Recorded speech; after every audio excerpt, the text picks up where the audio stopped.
근데 고위공직자 범죄수사처 설치를 위한 공수처 법안이 어제 국회 본회의를 통과했습니다. 표결 직전 본회의장에서 이 퇴장한 자유한국당은 이 불법 날치기에 분노한다면서 의원직 총사퇴를 결의했습니다.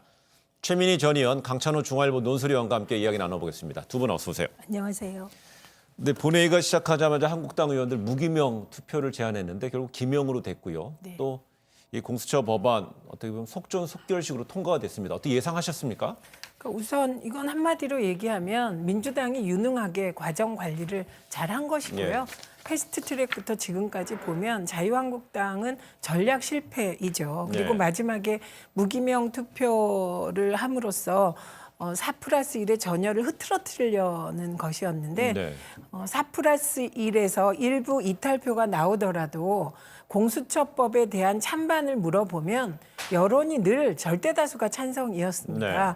그래서 검찰개혁에 반대하는 이미지를 줄 수 있기 때문에 4+1의 이탈표는 정말 최소일 수밖에 없었다. 네. 그리고 자유한국당은 끝까지 이제 무력해진 거죠.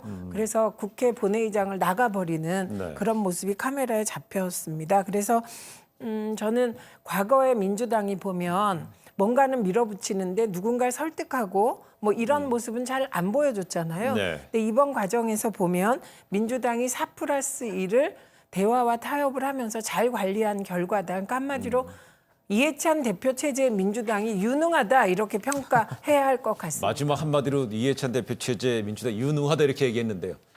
어제 보면 예산안 그다음 선거법 개정안을 통과시킬 때 4 더하기 1 협의체 뭐 강력한 위력을 발휘했었는데 네. 어제 공수처법 표결을 앞두고 나서 내부 균열이 좀 얘기가 됐었잖아요. 근데 실제 그렇습니다. 뚜껑을 열어보니까 이 선거법 처리 때보다 찬성표가 4표가 더 많았어요.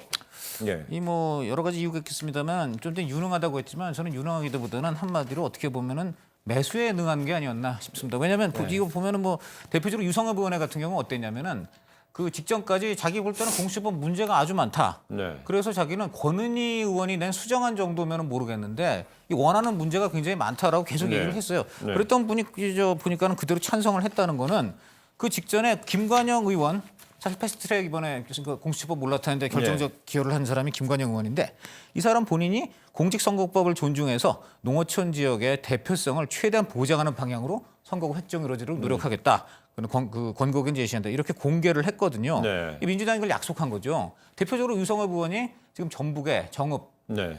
쪽인데 이 지역구가 바로 옆에 있는 김제 부안하고 지금 통폐합될 가능성이 높아져 있었습니다. 그런데 이번에 보니까 이분이 이 공수처법 문제를 놓고서 이렇게 한 결과 이 말과 연결해서 그러면은 그 선거구를 보장받은 것 같아요. 상당 부분. 결국 저 얘기예요. 네. 그 공수처법 표결 앞두고 네. 나서 그 민주당하고 이른바 3 더하기 1 협의체 정당 대표들 간에 만났을 때 거기서 지금 일어나는 것에 대해서 강 의원은 부정적인 시각, 네. 평가를 내렸어요. 근데 매수라고 말씀하시면 고발해야죠.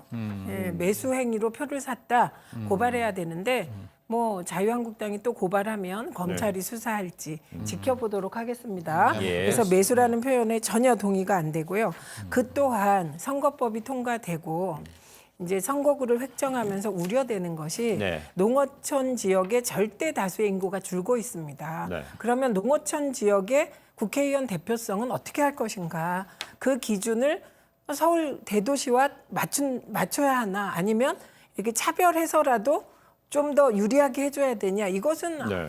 고민거리 아닙니까? 그리고 그런 공적인 이익으로 상대방을 설득했다면 저는 더더구나 민주당이 네. 아주 일을 잘했다. 알겠습니다. 그렇게 생각합니다. 그적인 네. 이득인지 아니면 그 의원들 개인의 지역구 보존 의혹하고 또 맞아 떨어졌는지는 좀 더 두고 봐야죠. 단지 공적 그렇다면요. 이득만을 노리는지 막판에 궁금한 것 막판에 같습니다. 이제 변수로 주목받았던 권은희 의원의 수정안은 상당히 위력을 발휘할 것이라는 이제 진단도 있었는데 실제 위력을 왜 이렇게 발휘하지 못했어요? 전혀 위력 발휘할 것 같지 않았고요. 예. 다만 일부 언론에서 권은희 안의 파괴력이 클 것처럼 예측도 했죠. 그러나 네. 아무도 그거에 동의 안 했습니다. 사실 국회 내부에서는. 네. 그리고 거듭 말씀드리지만 이게 국회에 지금 그 의석수가 많이 줄어서 과반이 148입니다. 네. 보통의 경우는 과반 출석에 그 출석한 사람의 과반이 법률안을 통과시키는데 네. 이게 패스트트랙 법안이기 때문에 국회 제적 과반이 필요했던 것이죠. 네. 근데 지금 국회 제적 과반은 148표입니다. 그렇기 네. 때문에 유성엽 의원이라든가 주승용 의원 표 없어도 이게 160석이었거든요. 네. 두 표 빼도 158표이기 때문에 저는 뭐 그 별로 크게 대세에 지장 없는 표였다 생각합니다.